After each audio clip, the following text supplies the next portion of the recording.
அன்பு நண்பர்களே, அனைவருக்கும் அன்னை சமையல் உமாவின் அன்பான வணக்கங்கள்.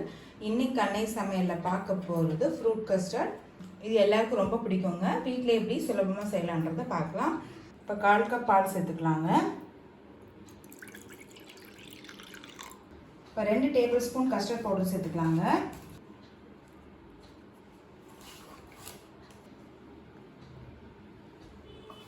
இப்போ இதை கட்டி இல்லாமல் நல்லா கரைச்சிக்கலாம்.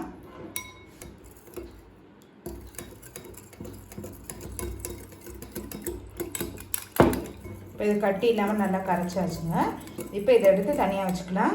இப்போ அடுத்தது 1/2 லிட்டர் பால் சேர்த்துக்கலாம்.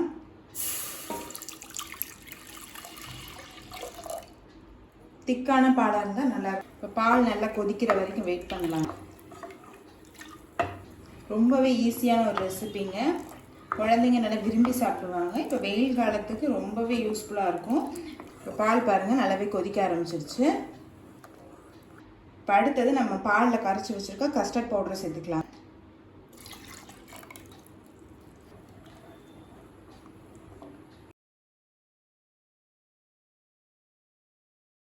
கட்டி இல்லாமல் நல்லா கரைச்சிக்கோங்க.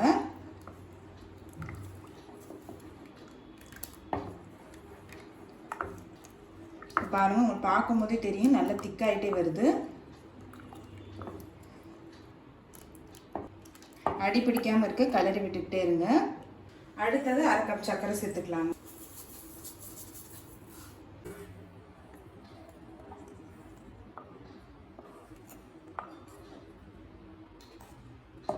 கஸ்டர்ட் பவுடர் சேர்த்துட்டு ஒரு 2 நிமிஷம் நீங்கள் வச்சுருந்தீங்கனாலே போதுங்க.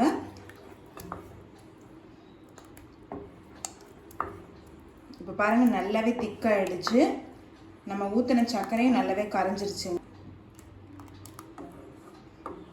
இப்போ கொஞ்சமாக வெண்ணிலா எசன்ஸ் சேர்த்துக்கலாம்.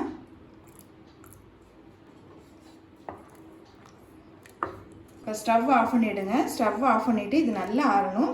இப்போ நம்ம மிக்ஸ் பண்ணி வச்சுருக்கதை ஒரு பவுலுக்கு மாற்றிக்கலாம். அதுலேயே இருந்ததுன்னா திக்காயிட்டே இருக்கும். இப்போ இது நல்லா ஆறுற வரைக்கும் வெயிட் பண்ணலாம்.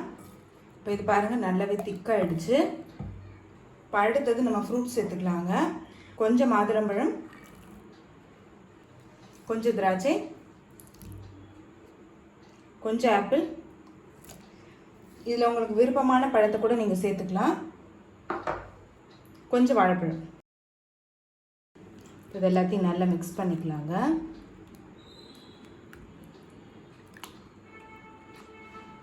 நீங்கள் விருப்பப்பட்டீங்கன்னா இன்னும் கொஞ்சம் பழம் கூட சேர்த்துக்கலாங்க. இல்லை இதில் ஏதாவது 1-2 பழம் இல்லைன்னா கூட பரவாயில்ல.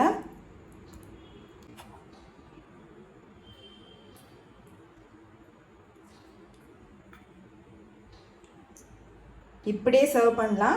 ஃப்ரிட்ஜில் ஒரு 2 மணி நேரம் வச்சு கூட நீங்கள் சர்வ் பண்ணலாங்க. சாப்பிட்றதுக்கு ஐஸ்கிரீம் மாதிரி ரொம்ப சூப்பராக இருக்கும். நீங்கள் விருப்பப்பட்டீங்கன்னா இன்னும் திக்காக பண்ணிக்கலாங்க. இல்லைன்னா இன்னும் கொஞ்சம் தண்ணியாக கூட பண்ணிக்கலாம். இப்போ இதை ஃப்ரிட்ஜில் ஒரு 2 மணி நேரம் வச்சுக்கலாங்க. இப்போ ஃப்ரிட்ஜில் 1 மணி நேரம் வச்சுருந்தேங்க. இப்போ எடுத்தாச்சு. இப்போ ஃப்ரூட் கஸ்டர்ட் ரெடி ஆகிடுச்சு. சர்வ் பண்ணிடலாம்.